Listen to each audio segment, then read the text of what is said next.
Hey folks, it's Graham, Leer Paranormal Researcher. I'm just at the grave of my father, Warren Leer, again. We come here every week.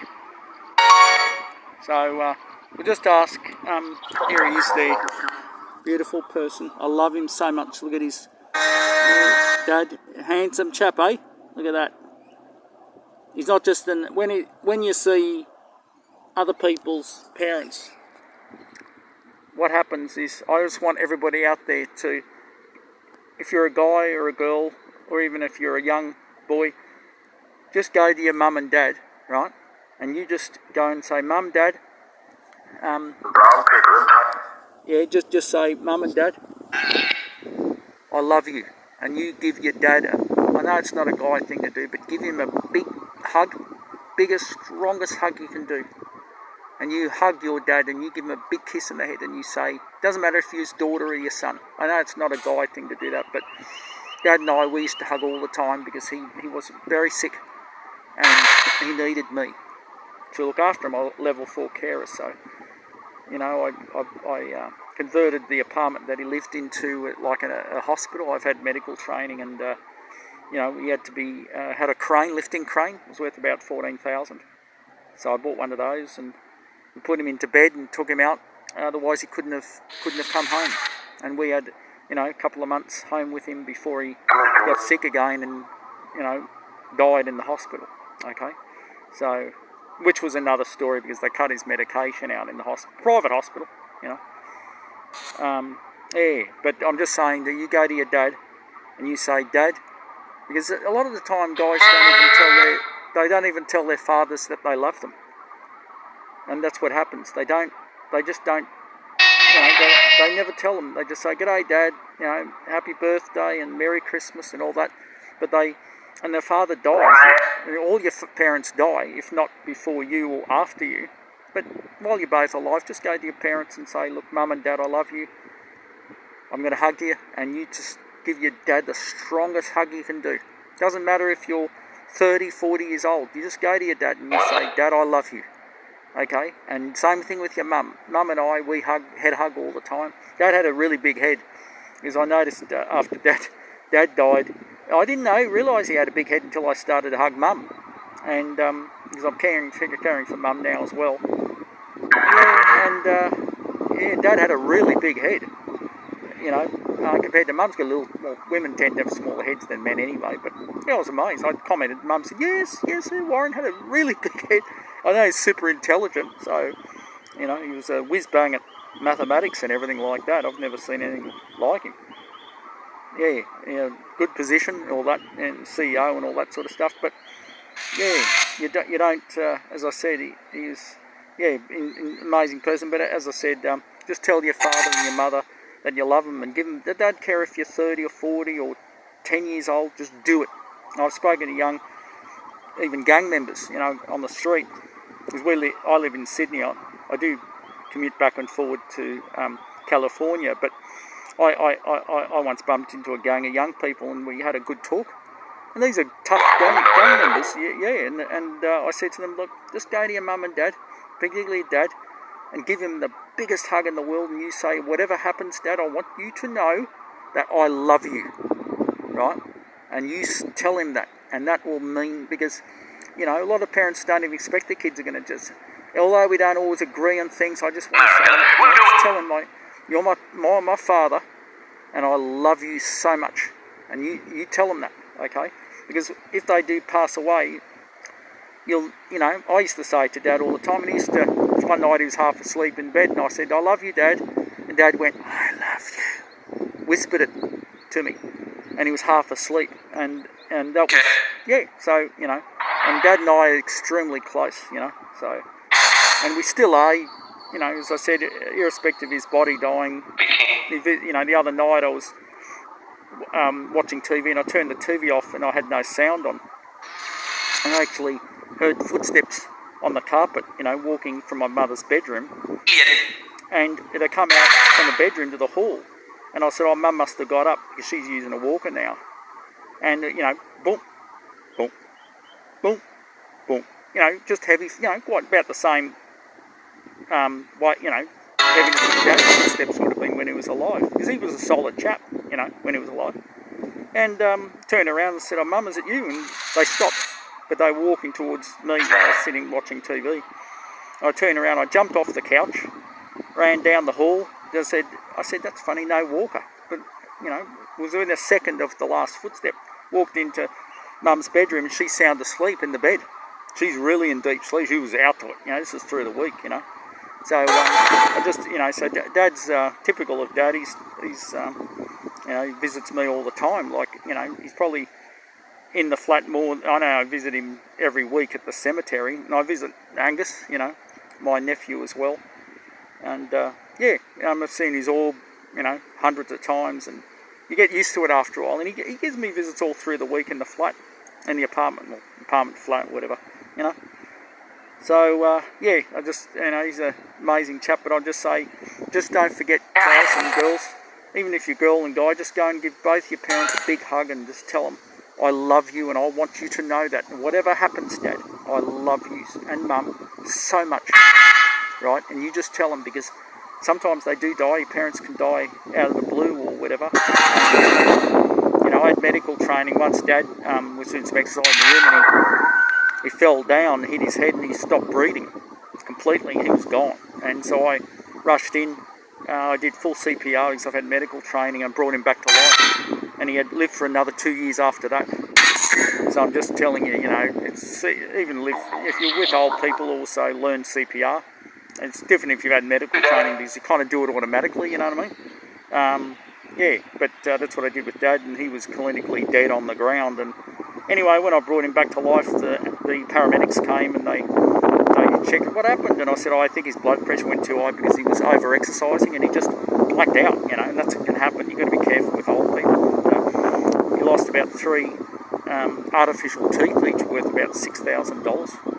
And they all cracked off and everything, so, irrespective, that's a long story, but I'm just saying, things like that, if you work, you've got older parents, just go and do a CPR course,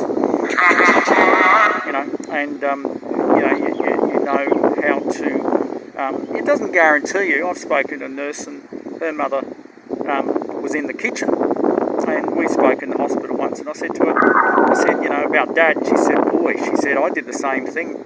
My mother fell down and died, and she said, I did full CPR and I couldn't do anything to bring her back. And I said, how long did this occur? And she said to me, it happened about a year ago, and she wasn't over it. And I said, well, you did what you could do. That's what you did. You did as much as you could do. There's nothing else. It could have been another problem with the heart. With Dad's, when you have a head injury and you have a hemorrhage, sometimes your brain stops telling the heart to beat. That's an involuntary muscle, the heart, and the beating is involuntary. It just happens, you know what I'm saying? Doing the compressions and giving oxygen and everything like I did was enough to kick that heart back into order, and he was okay, but he did lose his memory, and after a fall when you've had hemorrhage, lucky he didn't take a stroke. What happens then is about 3 months your memory comes back. So he lost a lot of his memory after the fall, and I was so ashamed because he had just got out of a rehabilitation centre, and he was going really strong. But at least if he had died, I don't know how I would have coped with it. But I did bring him back, and Dad, I'm glad we had more time together. We still have time together even now. So what I'm going to do is, because this session's purely about my father, Warren Leer, I'm going to say, Dad, do you want to say, Dad, I love you? Do you want to say, you love me? And do you want to say to Mum, Dad, you love Mum? Dad, or I love you, Graham? Or it's up to you. You can talk straight through. Yep, Dad. We'll just let Dad say, Dad, it's Graham. Do you want to say hello? I love you, Graham. I love you, Dina. Any spirit guides out there that can summon Warren Leer to... I'm right over his grave now. I can't be any closer. Dad? You want to say something, Dad? Dad, I love you. Dad's a bit... I think he's a bit cautious of EVP because he was never really into electronics that much. He was from a different era. Doesn't mean he was stupid. He was whiz-bang at maths and everything, but... He doesn't like electronics, and I think when you pass away, you got a bit of a learning process to use EVP, right? And it's obvious that Dad doesn't really like this sort of technology. So there must be a receiving end on the other side, okay, where they have to use a similar technology to talk back to us, which is what happens, okay. So they're living in a parallel dimension, if you don't know, or spirits, which intersects our own dimension. And so that the difference is the spirit is they can see us, but we can't see them. So they're kind of got the upper hand, But Dad's good because, like a lot of spirits, it's called ruffianism. If a spirit bangs around things in the house, don't be frightened of them or anything, because they're just saying hello. All they're saying is hello to you. And when a spirit comes back in a form, because I've had long sessions with the spirit world, it's called materialization.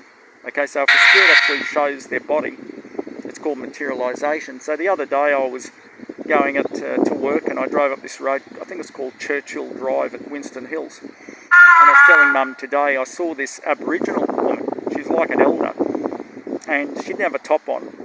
She just had like some sort of skin, for a private area. She had all these Aboriginal markings on her, and she was very black in colour.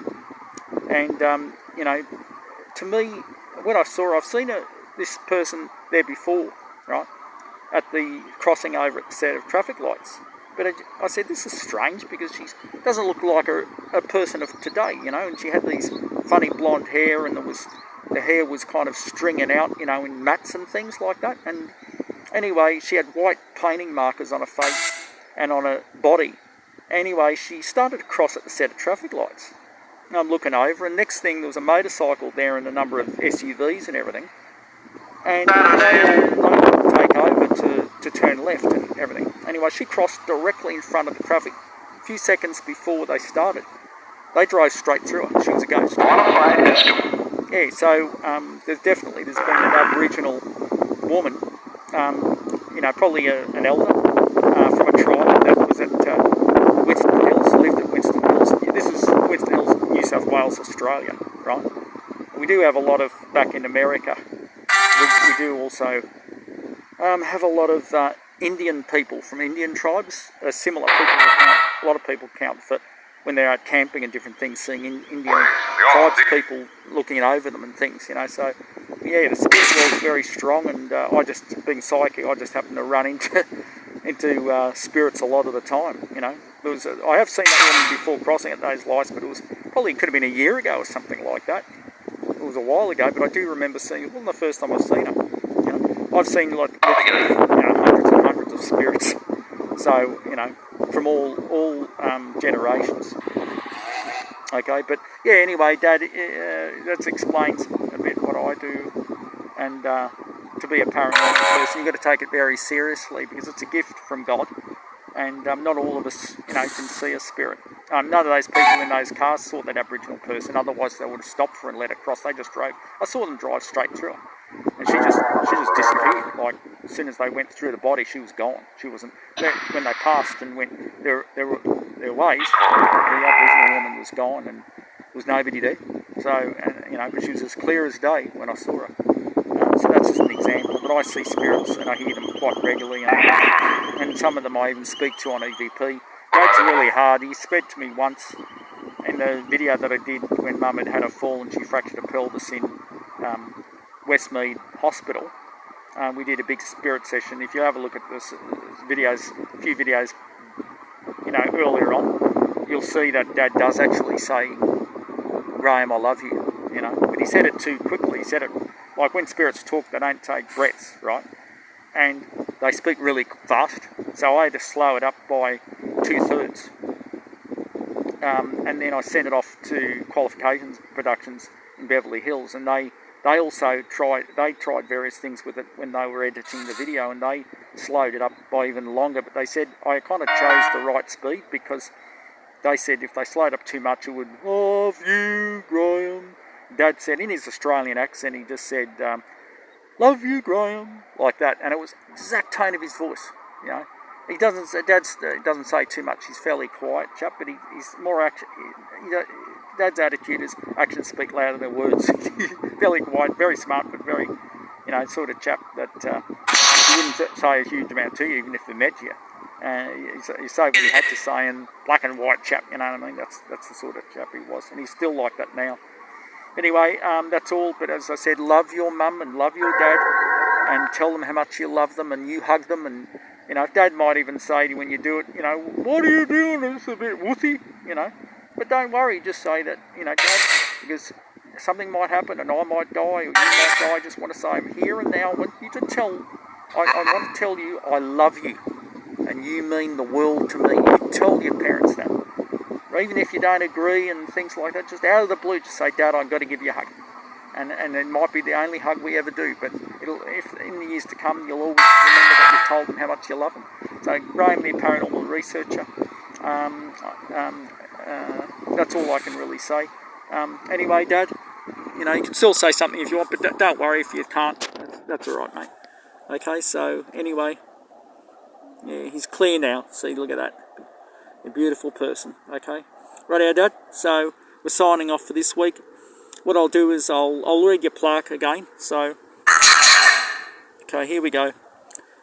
Leer Warren Jeffrey, born 27th of September 1933, died 27th of September 2022, in loving memory of her amazing father and husband, who died on his birthday at the age of 90, which is really 89 years. Dad, you were the greatest father in the world, who was kind, gentle and understanding.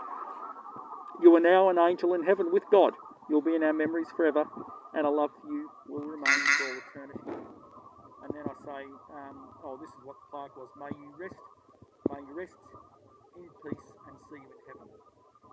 In garden it says, what is it? This is the Garden of Redeemer 3A3. That's the classification. Anyway, and I'll say the Our Father now, folks. Okay. Our Father, who art in heaven, hallowed be thy name. Thy kingdom come, thy will be done on earth as it is in heaven. Give us this day our daily bread, and forgive us our trespasses, as we forgive those who trespass against us. And lead us not into temptation, but deliver us from evil. Amen. There's the sign of the cross. Okay, Dad, we'll have to get going. We're going to see Angus, and then we've got to do shopping as well. Okay, puppy. So I'll give you the 4 kisses, 3 normal kisses, and 1 for good luck. Okay, we'll see you back at the flat anyway, pups. Okay. So we'll just give Dad a final kiss. Won't be before we leave. So, okay. Here we go. Love you, Dad. Love you, Dad. Love you, Dad. Love you, Dad. Okay. Okay, folks. We'll just do our normal walk around. So just, when I say walk around, it's just to see if there are any black shadow spirits around. There's a little baby Hyundai. I own a late model Cadillac, actually. Bought one from the United States, and I've got 8 cars I own now, 3 supercars and everything. So keep them in storage, and then I hold on to them. And that's beautiful, Jesus. Look at him. Jesus is actually very dark in colour, because he was born in Jerusalem, as you know, and he had black hair and very dark complexion, brown eyes. Now the Jesuses, which Western people invented, are all blonde-haired, blue-eyed. Jesus wasn't like that. And also Mary had very, very dark skin. So I've seen Mary.